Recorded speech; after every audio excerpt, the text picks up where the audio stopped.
Scared? Child. Asking me if I'm scared of dying is like asking a man who's been walking uphill for 100 miles if he's scared of sitting in a chair. I am 108 years old. Do you know what that feels like? Truly, it feels like wearing a winter coat that is soaked wet and heavy, and you have been wearing it since 1918. Every morning I wake up, the good Lord taps me on the shoulder and says, "Hattie, put the coat back on." And I have to button it up with these stiff fingers. I have to drag it around the kitchen just to make my coffee. I have to carry it everywhere I go. So, no, I ain't scared of taking the coat off. In fact, some days I look at the hook on the door and I think, Lord, isn't it time to hang it up yet? You see, the reason you are scared, and I know you are, honey, I can see it, is because your party is still going on. You're 40 or 60, maybe even 80. The music is still playing for you. You got people to call. You got trips to take. You got that hunger for more. But me, my party ended a long time ago. I'm just the last one here cleaning up the cups. Think about it. My husband George, he's been gone 40 years. 40 years of sleeping in a bed that's too big. My eldest boy, gone. The girls I used to skip rope with, gone. The doctors who told me how to live, dead and buried. I am living in a ghost town. I walk through this life and I see things nobody else sees because nobody else remembers them. When I die, I'm not leaving home, I'm going home. They're all over there, waiting.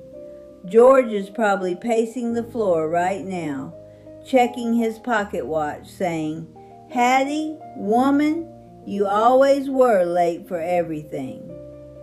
Now, I want to tell you something, and you listen close. We need to talk about why you are so terrified.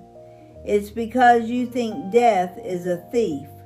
You think it comes in the night to steal your time, to steal your memories, to rob you.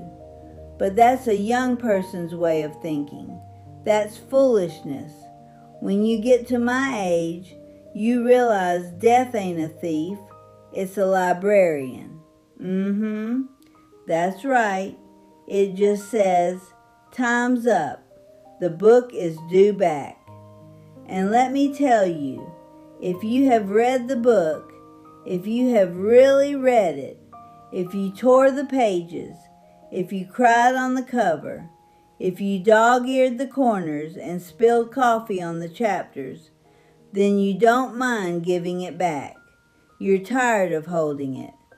The people who are scared to die, they are the ones who never opened the book. They kept it pristine on the shelf, scared to crack the spine, scared to get a stain on it. And now, at the end, the librarian is standing there, and they realize they never read the story. That is scary. Leaving this world with a pristine soul, that's a tragedy, child. My soul is beat up. It's scarred. It's been broken and glued back together with prayer and grit about 1,000 times. It's dirty, and I am proud of it. I'm going to be honest with you. No lies. People worry about the pain. They worry about the end being hard. But let me tell you something I've learned. The body is smarter than you think. God built it smart. When it's truly time to go, the body knows. It doesn't crash. It just turns down the volume. It's like a dimmer switch on the wall. It makes you sleepy. It takes away the hunger. It quiets the noise. It ain't a malfunction, honey. It's a mercy. It's the body saying, hush now. We don't need all this noise where we're going. So don't you worry about the transition. The vessel takes care of itself. And I'll tell you one more secret. Something I ain't told many folks. When my George passed, right at the very end, I was holding his hand, and his eyes got wide. He didn't look scared, child. He looked surprised.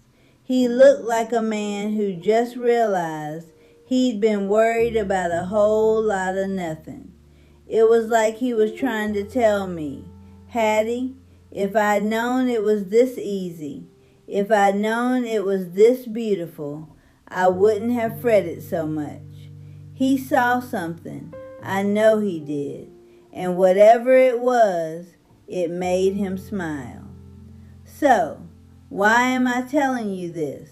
I ain't telling you this so you hurry up and die. I'm telling you this so you hurry up and live. The only reason I can sit here and smile at the reaper is because I didn't leave anything in the tank. I forgave the people I needed to forgive. I said I love you until my family was sick of hearing it. I ate the cake. I wore the red dress. If you are sitting there, paralyzed by the fear of the end, it's because you know, deep down, you haven't done the work. You're holding grudges. Let them go. They are too heavy to carry to the grave. You're waiting for the perfect time. Honey, look at me. I'm 108. The only time is now. Don't get to my age and wish you had said the thing. Say it tonight. Don't get to my age and wish you had taken the trip. Buy the ticket. Because when you are standing at the door, like I am, looking at the handle, you don't want to be looking back over your shoulder, wondering, what if? You want to be looking forward, saying, I'm ready. I'm tired now. Talking takes a lot of wind out of me these days. But don't be sad for me. When you hear that Hattie Mae has passed on, when you see that video, don't you dare cry. You throw a party. You play some jazz music. You eat some berries. Because I'm not gone. I just finally took off the tight shoes. I'll see you later. But you take your time getting here, okay? You take your time.